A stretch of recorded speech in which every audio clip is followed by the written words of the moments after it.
Welcome to the OpinioNation podcast, a conversational examination of the topics in our cultural narrative which do not make sense.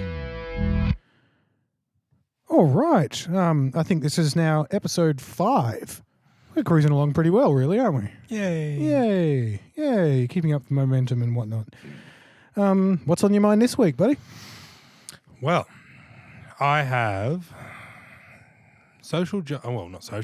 justice, the enforcement of laws and whatnot and etc. on my mind. The enforcement of them. Punishment. Punishment. Mostly, yeah. Yeah, crime and punishment. Crime and punishment. Dun, dun, dun, dun. Who was the author of that? I don't know. Was it Dostoevsky? I don't remember. Anyway. Yeah, revealing our ignorance around classical literature. But anyway, justice. So you got a problem with justice? Well, I suppose one of the things I want to start with is the perception we have on justice. We have a punishment society. We believe all wrongdoers should be punished. So you use the stick. Yeah, use the stick, put them in jail, whatever it is. What we don't really consider is whether or not that will actually result in what we want. Well, what we want is for people not to do this thing that they did that got them in trouble. Exactly. And I think this is the problem with this whole system and the whole thought process around it as well. We are obsessed with punishing them, not actually fixing what caused the problem in the first place. Okay, so you think there's a difference between punitive punishment and the lessons that are learned from that. Yeah. And another possibility, perhaps. Well, crime is a symptom of a problem. Yeah. We keep attacking the symptom with more and more and harsher penalties. But it doesn't change a thing. Well, people go to jail. Yeah, which makes them... Okay, you take a young, impressionable 18-year-old who did something wrong. You throw him in jail with a whole bunch of hardened criminals.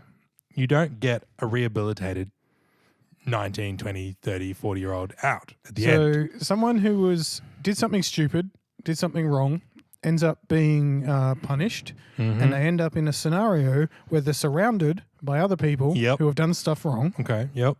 And so essentially their peer group becomes a bunch of criminals. Yeah, their peer groups are a bunch of criminals. Now, once you've done jail time, you come out, there are a lot of places that won't hire you. Criminal checks are very common. Oh, this is very true in the US. We're hearing a lot about this in the US. Same in Australia. As soon as you've got a criminal record, you can't get a job. But if you don't get a job, you go back to jail. Kind of. It's pretty nasty. Something along those lines. Yeah. Well, I mean, when you go for a new job and they do a criminal background check, find out you served 5 years in jail for a car accident or whatever it is. I mean, if it's not a particularly bad crime, you can generally explain your way around it. Right. If someone chooses to ask. Yeah. But when you're 18 and you get charged with manslaughter because you got into a punch-on at a pub. Yep. And you do 5 years jail for it or whatever it is. Then you got a violent crime on your record. Yeah. Because it won't say I was an 18-year-old dickhead at a pub. It will say aggravated assault. Spent 5 years hard time. Yeah.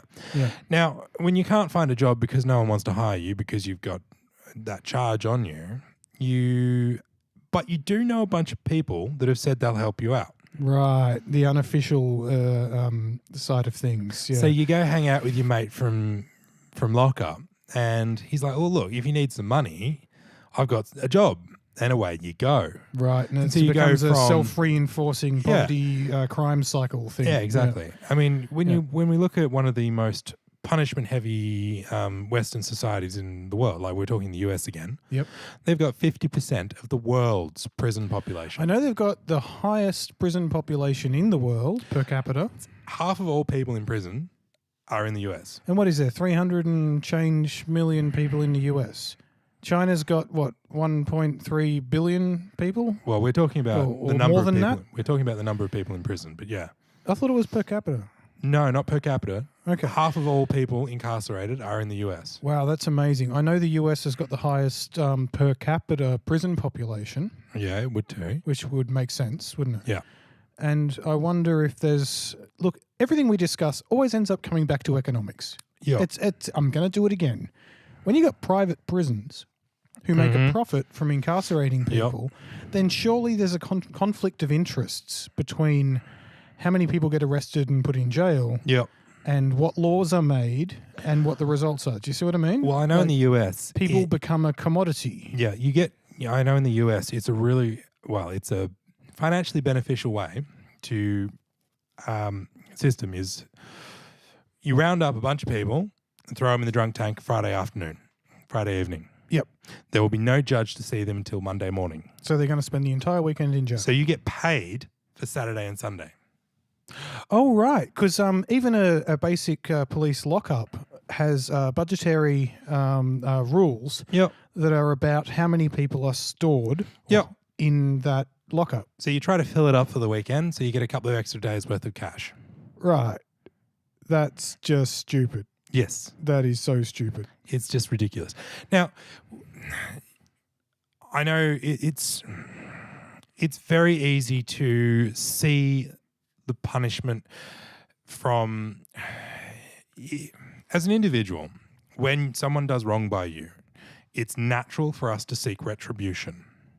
Well, it is a definite reaction that's pretty common. Yeah. It's like, if I chose not to do this crime and you chose to do this crime, you are broken. Yeah. You are worthy. You deserve punishment for what you have done. Especially when we talk about the much harder crimes like murder and rape and stuff like that. Yeah. I mean, I suppose it's something I've had to explain to a few people before, because I do come across, when I'm having this conversation with people, it seems like I want to go easy on horrible it seems people. Soft or something. Yeah, which isn't the case. And I've had to explain that personally, if I happen to walk into a room where someone was committing a heinous crime, I may well kill them on the spot just because that's my reaction personally. We don't really know what we would do, but we understand that there's a possibility that if you walked in and saw some bloke raping a woman, you don't know if they're going to survive the encounter. Yeah, exactly. And especially like I've got two children. Like if I walked in and found someone doing terrible things to my children, I am fairly certain that I would see red, and that would be about the last point at which I was thinking rationally. And while you don't know exactly what you would do, you know it's going to end up bad for that bloke. It is a high probability that he will never get out of the room again. So you would want retribution. Yeah, and I understand that from a personal sense. Yeah. However, when we're talking about a national system here, we're not talking about individuals seeking retribution. We're not talking about passion and emotion. We're talking about a system.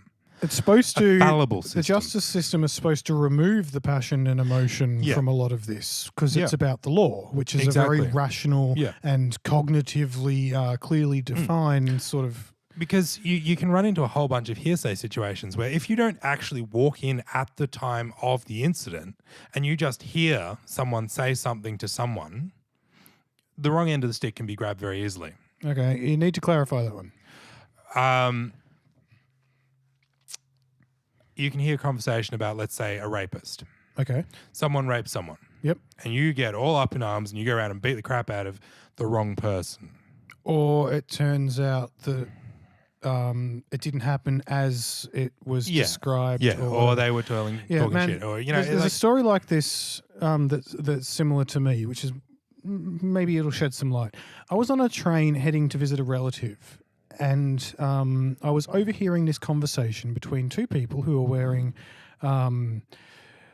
look, I don't want to stereotype because that's a logical fallacy, but baseball caps and hoodies, both white, both skinny, both seemed pretty keen on cars. I think one of the hats had a car brand on it, that sort of thing. So we're talking about white working class people. Yep. Regardless of any value judgments on fashion, which is a silly thing to bring up anyway. But they were talking about how they were going to get their mates together and go round to this bloke's place. Mm-hmm. And my ears prick up. I don't know what the hell to do. But it turns out one of them thinks there's a guy who's a pedophile. And so they're going to get the lads together and go sort him out. Yeah. Right? Now, the point of the law is to avoid situations like that. Lynch where mob. hearsay, lynch mobs all escalate to a point where a greater injustice can be done to a bloke who might be completely innocent, and it's all just a rumor mill. Yeah, You see what I mean? That's the problem. Rumors can get very, very wild. That scared the shit out of me. The very fact that someone could just slander you into the wrong group of people, and then you got a lynch mob outside your door. Yeah. Like, that's even without considering long-term problems like race or whatever. No, this is my point. We're talking about a systemic approach, not a personal approach. That's a good way to put it. Yeah. So when you talk about a system, you don't want it to be just knee-jerk big stick. You want, because it can be fallible, you want a system to rely on evidence. You want a system to rely on clinical processes that will result in the right person being charged with the right crimes. Yep. And then the punishment has to do fitting the crime. But what is the result, though? We're after a result where they never do it again. Yeah, exactly. Is that right? And this is the problem. We throw them in a cage and hope that teaches them better. But like, especially when you're talking about especially young adolescent males. Yep. Or one of the classic ones is traffic violations. Yep. So young people driving for very little time, overconfident. Well, you get an 18-year-old lad in a car who's drink driving, speeding down the highway. Now, we think, we should definitely throw that in prison. That'll straighten him out. But what caused it? Well, for a start, if the threat of death and killing all of his mates in the car isn't enough to stop him from doing that. Well, there's something not really rational about it. Yeah, well, prison's not a deterrent. You know, death and destruction, if death and destruction isn't a deterrent, prison is meaningless. So if they're in a psychological state or even a social peer group state circumstance where it's not a deterrent to kill themselves and everybody in their car and potentially a family of 5. Yeah. What else would be a deterrent? Well, nothing's a deterrent at that point because this is just how, like, it's... So what caused them to do something like that? Well, for one, we know young men, the part of the brain that accurately assesses danger doesn't fully develop until we're in our mid-20s. Which is a biological argument for why risk-taking behaviour occurs, I guess. Yeah. Yep. And I'm sure it was useful as hunter-gatherers, you know. You have... push the limits, learn the limits. When the old wise bloke says you need to charge the bear, you didn't want the young fit guys going, are you sure about that? Maybe there's an evolutionary aspect to it. Yeah. You know, you want an elder to be calling the shots and the young guys to do what they're told and not be afraid. But in today's society, this is not really that useful. And so if that guy who ends up, he's done something stupid in his car, he ends up in jail, and he comes out a couple of years later, is he less likely to do the same thing? Because I think yes. Probably. For a while. He's a bit older, and he's already gone through a traumatic event. Yeah. But we're not... The problem is we talk about prison as a deterrent, and if you haven't experienced a car accident, and you haven't experienced prison, they're both ethereal, and they're not forefront of the brain when you're something you see in the movies. Yeah, it's, you know, like this... And this is the problem with young adolescents. We tend to believe that we're indestructible, we're special, we're not going to do something dumb like that. We're in control, we're safe. Yep. Yeah, it's just the whole concept of it going wrong is just fallacious. There's something that happens with corporate law which might relate, and bear with me for a sec. I think it was the case that when the Wall Street crash happened, for a few months or even a year, people were much more cautious. Yeah. And then over time, as people as the memory faded of the horrible crash that evicted, 1 million people from their houses or whatever it was, it all just goes back to normal. Yeah. Now, interestingly enough, we have, the Edinburgh study shows us that, this is a study done in New Zealand over the last 30 years, I believe, a large section of people. I don't know this one. This will be good. Edinburgh study's fantastic. One of the things they've determined from it is with 80% accuracy, they can determine by the age of 3 whether or not a child is likely to end up unemployed in the criminal system and a variety of other like non-desirable aspects of So I'm society. assuming it's not as simple as making a value judgment of the parents. Well, It might have to include the parents' socioeconomic circumstances. you take a the culture 3-year-old. they're in. This is basically assessing a 3-year-old. Okay. So at the age of 3, There yeah, are already behaviours that indicate their life trajectory at the age of 3. Is that what you're saying? So it's a bit more complex than not judging the parents, because it is pretty much judging the parents, because at the age of 3, it's the parents. Yeah, because that child hasn't got any choice in what they are. They've never made what we would consider a rational choice in their life. I mean, free will and the ability to choose. I mean, it's ridiculous to consider a 3-year-old able to make a conscious decision how their life trajectory is going to go. Still, it seems like you're saying that there's some traits that can be measured in that 3-year-old, which have an 80% accuracy on assessing the trajectory of that kid's life. I like to think the other 20% is often, you know how like you run into a person that has that particularly poignant conversation with you and all of a sudden you reevaluate life. Oh, I love those conversations. Yeah. So, I mean, some innocuous statement can blow your hair back. An 18-year-old delinquent might have that chat with an older bloke at some point, and he's one of the 20% that doesn't end up in trouble. Right. But the reality is we know that a lot of this behavior can be determined very young, very, very young. So before the individual has any choice in the matter, it's already on the balance of probabilities. Yeah, that they will end up incarcerated or unemployed or whatever it is. Long-term unemployed, incarcerated, even drug abuse, things like that. Yeah, all of this sort of behavior. So when we talk about punishing drug users and criminals and stuff like that, it's way too late. It's like blaming them for something that was part of the causation of their life.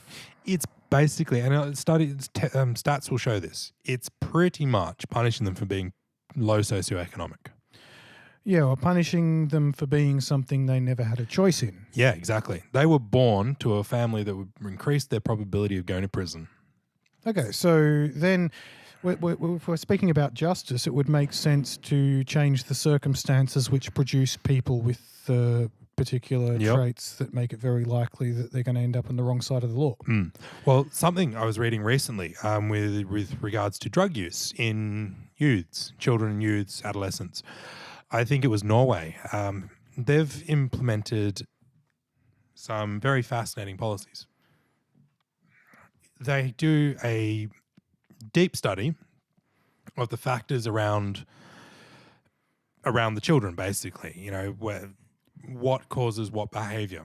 They actually offer this service internationally. You can get them. Oh, so you can actually, like a family or a government can ask. They work on local government level. So if a local government says, look, we've got a crime problem and we're pretty sure it's got something to do with the fact that there's... we've got a high level of youth delinquency. Yeah, okay, and we're pretty sure it's got something to do with the fact that everyone's poor. Could you come and, make an assessment? Well, they do assessments by local councils, and they will, for the most part, they work out what's going on and they provide a report. And generally what happens is they will find certain things lacking and certain things that are problem areas. Like even something as simple as if parents are too afraid to let their kids go to the park across the road. Yeah. That means that kid is going to be cloistered into their house and there's a sense of fear of the rest of the community and what could happen if you turn your eyes away from your kids. Yep. Like there's actually, I forget whether it was about Gini coefficient or something else, but there's a measure of the health of a society which surveys people and asks them whether they would allow their kid to go to the shop, buy an icy pole and walk home alone. And if the answer is no, and some people will say yes, but if the answer is no, that's indicative of a whole lot of problems. If you can't trust the streets with your kid, I mean, there is a problem in that society. One of the things they've discovered, something I thought was very fascinating from reading this study, was the point that we all seek a high. Well, happiness, joy? Highs. So some of us get that from good friends and family, going for a bike ride, snowboarding, whatever healthy things. Yeah, some of us do martial arts. Some of us get our highs from exercise and activities that are healthy for us. But if that's not an option, we still, as human beings, seek those thrills. And drugs are the next step. Yeah, see, I heard it put slightly differently, but it's very similar. The idea that if you have pretty much an unhappy, stressful life, it's a no-brainer to realize that people are going to seek some kind of, relief from that. Mm-hmm. And so they'll seek out beer or weed or whatever drug that happens to be around just to feel different from the normal oppressive kind of experience they've got in life. Yeah, and I mean, it's true. Like, isn't it just drug use is a symptom? It's escapism might not be the right word. No, it's the fact that if you've got a very unhappy life, of course you're going to try to find ways to be happy. Yeah, and they're not always healthy ways. But it's not even that. Healthy people, happy people, still seek highs, which is fascinating. But weren't you saying that they're trying to seek them and get them in more productive ways? Most healthy, happy people take the time to go bike riding as opposed to doing so exercising. If someone's got a healthy and happy home life, they're more likely to go for a run. Yeah. If someone's got a horrible home life, they're more likely to go and smoke weed or but a lot of that take heroin or something for like sure. that. But that's possibly as well due to what their parents do as well. True. Yeah. And the affordability, and this is the key point here, the affordability of extracurricular behavior. Yeah. Now, Norway, I think it's Norway. I'd have to double check that. But anyway, what they've done is they have made a whole bunch of youth programs free. Excellent. So gymnastics. So instead of privatizing and charging for something like a gym, they've just gone, nope, this is something we need. So the kids after school, they can go do their karate, they can do their gymnastics, they can do their whatever it is. They get them involved. Arts, crafts, it doesn't matter. Something that makes each group happy, engaged, gives them a thing that they can actually do productive that isn't drugs. That isn't drugs or vandalism or burglary or thrill-seeking or driving cars fast or whatever it is. Yeah. Actual programs that give them focus and discipline and education as well as that adrenaline and endorphin rush. All right, so we all know that there's some inner-city suburbs around Australia that do correlate with high crime rates and things like that. So what would be the lesson to be learned about what to do about that? From what you're describing in Norway or was it the Wellington study? The Edinburgh study. Edinburgh study, sorry. So what could inner city communities actually do to make sure that in 10 years' time... Might be the Dunedin study. Dunedin? Okay. We'll Sorry, put a link Scottish. We'll put a link in a description. I think it's Dunedin's the Scottish sounding thing in New Zealand. And Edinburgh is actually just the Scottish city in Scotland. Anyway, actually, we do have a Facebook page. It's worth putting an aside here. We do have a Facebook page made by Aaron, and if it turns out that there's some referencing material required to be linked to a given episode, we can always post it in the comments. So do check it out. OpinioNation Podcast on Facebook. Yeah. But what I was getting at I think before it's that aside, OpinioNation Conversation is the URL as well. Oh, really? Okay. On Facebook, yeah. Okay. So anyway, in Australia, you get an inner city suburb or even an outer suburbs suburb, which tends to have a bunch of youth who are bored out of their brains and looking for something interesting to do. Yep. And it turns out to be on the wrong side of the law.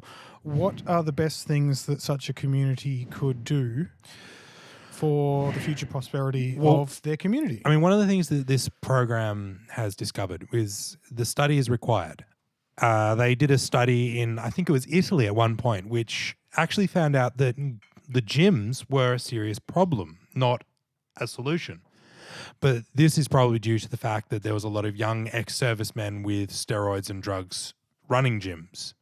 Okay, so there was a facility there, it just wasn't socially applicable to the young people. And that's why they offer this in-depth study as a service.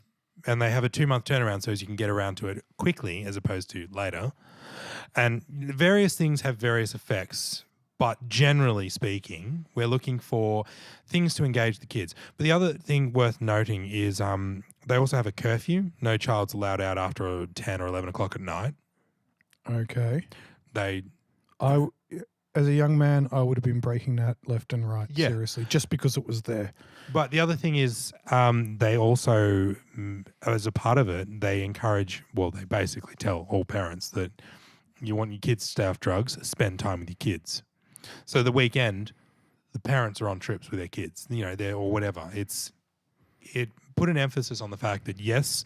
Can you imagine how that would be received in Australia? I don't know. That imagine a government representative comes out and says, the reason there's crime is because you people are not paying any attention to your kids. Yeah, basically. Can you imagine parents' Yep. reactions to that sort of a statement? Yeah. I think they would be quite offended.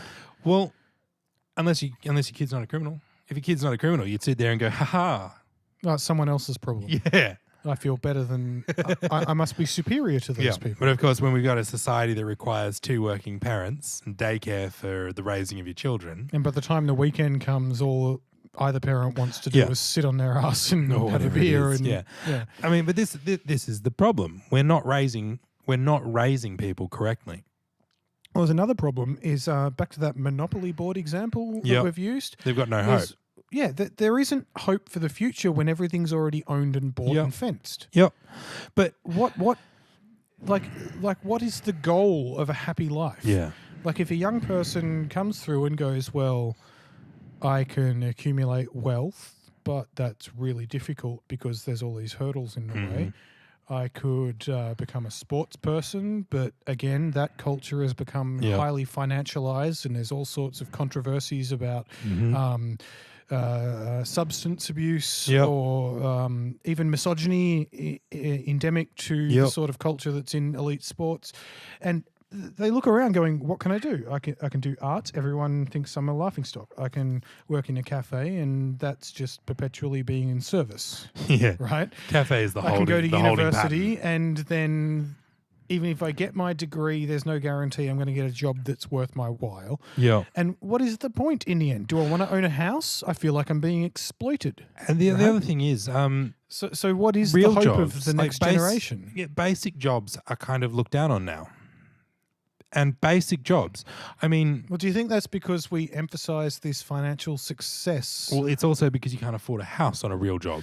Well, yeah, okay. You've Yeah, got to it's get like, a high-paid job to some get a house. politician or other. There's actually been several say, Yeah. well, if you can't afford a house, get a better job. Yeah. Well, And give me a better job and I'll buy a house. someone recently laughed at a bus driver. Now, if you're a full-time bus driver, goddamn, you should be able to afford everything you need. Yeah, there was I a don't time, expect you to buy a mansion, but you should be able to buy a 3-bedroom house and live happily. There was a time in Australia when a single person or a newlywed family Yeah. could work for 2 or 3 years Yeah. and buy a house outright. Yeah. That is no longer the case. It's not possible. No. It's not possible. However, that's not even a well-paying job. No. That's just full-time stable work. Yeah. So I mean, tradies still do all right in Australia. yeah, but it's not the sort of all right that they can just save for 2 or 3 years and just buy a house. No, they can get a loan though. But yeah, that's it's a still, different it's thing. Not buying I'm it talking outright. about that. Owning a property. Yeah. It seems like there's a self-correcting, there's a correction mechanism in the economy where the better people do, the more things cost. Yeah. And that seems to be a fundamental systemic flaw Yeah. to me, because the point has stopped being about allowing people to prosper, getting what they need, and it's become about a small group of people extracting more and more from people who are doing all the right things. Yeah.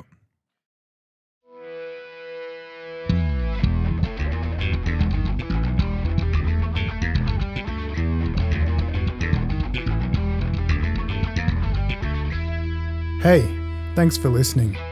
We hope our discussion was useful in providing additional perspectives about the topics of today. We hope you join us again next time. Bye-bye. Peace.